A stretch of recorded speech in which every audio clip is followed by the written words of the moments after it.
कि शिव जी पे चढ़ो प्रसाद खाओ चाहिए कि न खाओ चाहिए, शंकर जी पे चढ़ो जल पियो चाहिए कि न पियो चाहिए। अब बिल्कुल पुराण को श्लोक है, अध्याय नंबर 22 पिंडेश्वरी संहिता में। अब हम तुम्हें कथा बता रहे हैं। वैसे तो दुनिया में 3 अमृत हैं, और ये मिले तो कबहू छोड़ियो ने। सबसे पहलो चरणामृत, चरणामृत जरूर लेंगे। अगल बगल में तुम्हारे जो मंदिर होए 24 घंटा में एक बार मंदिर जाके पंडित जी से चरणामृत जरूर लियो। अगर चरणामृत रोज लेते रहे तो अकाल मौत ने हो जाए, हमारी गारंटी। हम मर हो ने एक्सीडेंट में ने मर हो, करेंट लग के ने मर हो, सांप खे है सो ने मर हो, अकाल मौत नहीं होगी। क्योंकि जब हमारे आचार्य लोग तुम्हें चरणामृत देते हैं तो का मंत्र बोलत? अकाल मृत्यु हरणम सर्व व्याधि विनाशनम विष्णु पादोदकम पीत्वा पुनर्जन्म न विद्यते। चरणामृत बनता है 9 चीजों से। ध्यान से सुन जाइए, 9 चीजें जरूर मिलाओ चाहिए चरणामृत में। यहां जितने भी आचार्य वृंद बैठे हो, मंदिर में कहूं से भी ढूंढ के एक गोमती चक्र जरूर रखियो।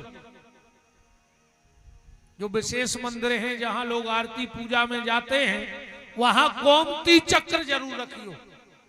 चरणामृत में एक तो भगवान के चरणों का जल, गोमती चक्र का जल, तुलसी दल और थोड़ा सा शंख में जल भर के उसमें मिला लेना। कहीं से अगर व्यवस्था हो जाए, और कहीं से क्या कोई बड़ी बात नहीं है, कहीं से भी गैया के गोबर का कंडा, ये हम सिर्फ आचार्यों को बता रहे हैं मंदिरों में, गैया के शुद्ध गैया के गोबर के कंडा की राख एक डिब्बा में रख लो। और जब चरणामृत बने सो थोड़ी उसमें उस राख जरूर मिला दो, जरा सी। तो पहला है चरणामृत। एक बार क्या हुआ कि भगवान कृष्ण पालने में पड़े थे। अपन ने भी देखो ये हल्के हल्के मोड़ी मोड़े, एक तो चौका पी गया था भयंकर, अन्ना फिर वे खुद के पांव को अंगूठा मुंह में दे ले। एक बार भगवान सो रहे थे पल्ला में और खुद के पांव को अंगूठा चसूस रहे। नारद जी आए, बोले क्या कर रहा है प्रभु? भगवान बोले, रे नारद, मुझे जो देखने हैं कि मोरे अंगूठा में ऐसो है का कि पूरी दुनिया रे धो धो के पी रही। तो हमने सोची हम भी तना देखें तो कहीं में स्वाद क्या।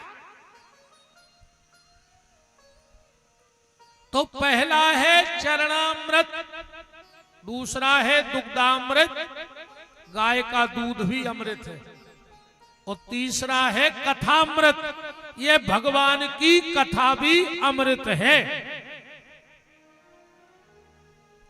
तो भगवान शिव के चढ़े हुए जल को पीना चाहिए कि नहीं पीना चाहिए? श्लोक पढ़ो, सालग्रामो भवेद लिंगे रसलिंगे तथा ध्वजा पाषाणे राजस्ते स्वर्ण सुर सिद्ध प्रतिष्ठिते।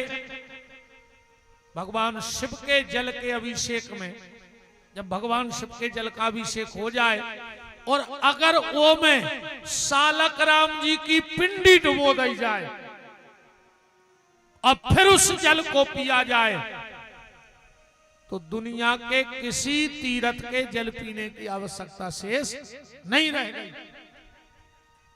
बात समझ लियो ध्यान से। शंकर जी को जल चढ़े, अगर वो जल में सालक राम जी स्पर्श हो जाए तो वो शिव जी को चढ़ो जल पीवे के लायक है। और अगर वो में सालक राम जी स्पर्श नहीं भाई तो फिर उस जल को अच्छी जगह में विसर्जन कर देना चाहिए, फिर उस जल को नहीं पीना चाहिए।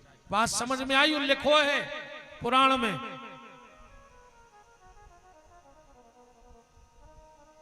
सालक राम जी की भी अपनी लीला है। हमारा जी एक भक्त भाई चंद्रहास, बड़े सीधे सच्चे भगत, चले जा रहे थे। अब सुनाई ले जा, दिमाग में आ गई है कथा। तो बिल्कुल सीधे सच्चे महात्मा चले जा रहे थे। ज्यादा ने मंत्र आते ने सीता, वे तो बिल्कुल आई श्रद्धा, बिल्कुल सीधो महात्मा। एक और संत मिल गए, उनसे बोले हमें कछुए सो उपाय बता दे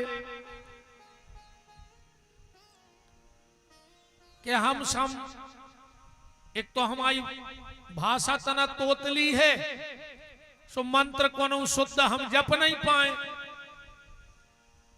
तुम तो हमें एक आधे सो नियम बता दे कि हल्को सो नियम हम कर ले में और हमारा बेड़ा पार हो जाए। तुमने का करो, गंडकी नदी के एक सालक राम उठाए और चंद्रहास को दे दे। बोले इनको का करने? बोले रोज सवेरे इनको धोके और पानी पी लियो, बस चरणामृत लेते रखो। सालक चंद्रहास जी ने 10-20 दिन तोरे चरणामृत लाओ। फिर उन्होंने सोची है सुनो हम क्या रिश्तेदारी में चले जाएं और सालक राम जी घरे रह जाए। तो हमने महात्मा को वचन दो कि हम रोज चरणामृत ले हैं। का करें बिल्कुल सीधे रहते। सुनने आ गया में ऐसा उठाए सालक राम वो गाल में दबा लाए। बोले काय? बोले तेने भराई चूसा था।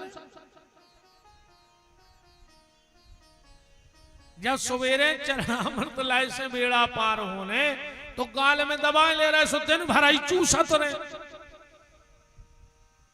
अरे सालक देखो, अब तुमने ने करी गो सो जा तो बहुत ऊंची स्थिति आए अपन नोई जे काम आए बहुत सूदे संतों के। अपन तो धरे महा को धर, अपन को तो लगे है पाप, तुमने ने करी गो सो। अब कुछ दिन तक जब उनने गाल में सालक राम दबाए, सो महाराज जी बैराग होगा, बैराग भाव। एक लंगोटी कंधा पे टांगे और एक पैर है और मुंह में दबा। सालक राम उन्हें कर पड़ी, घर ही छोड़ दो। एक सेठ के ते रुक गए रात, सवेरो भाव। जब चंद्रहास जी बाहर निकल के आए, का देख रहा है कि सेठ के पूरे घर के रो रहे रे बैठ के। अब जी तो बिल्कुल सीधो बाबा कहले काय तुमने रोका रहे?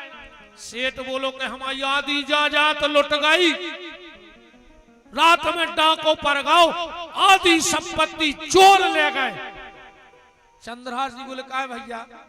अरे जे की आधी जायदाद लुट जाए वो रो चज्जे। अरे बोले बिल्कुल रो चज्जे। चंद्रहास जी इतने रोए कि उनके घर के ही रो वो भूल गए। सबने सोची ये बाबा को का चलो। सबने आधा घंटा में चुप कराओ। बोले तुम काय रो रहे? बोले तुम्हारी ने तो कही थी कि हम जे की आधी जायदाद लुटे सो रो चज्जे। तो बोले तुमाओ का लुट गाओ? चंद्रहास जी बोले हमारा 2 लंगोटी हती, एक तो हम पेरे थे, एक डरी थी सूख में। सुबह भड़े आप तुम्हारी जायदाद हमारी लंगोटी में बांध ले गए, सो हमारी भी आधी जायदाद तो लुट गई, 2 तो हती और हथोई का हमारे लगा।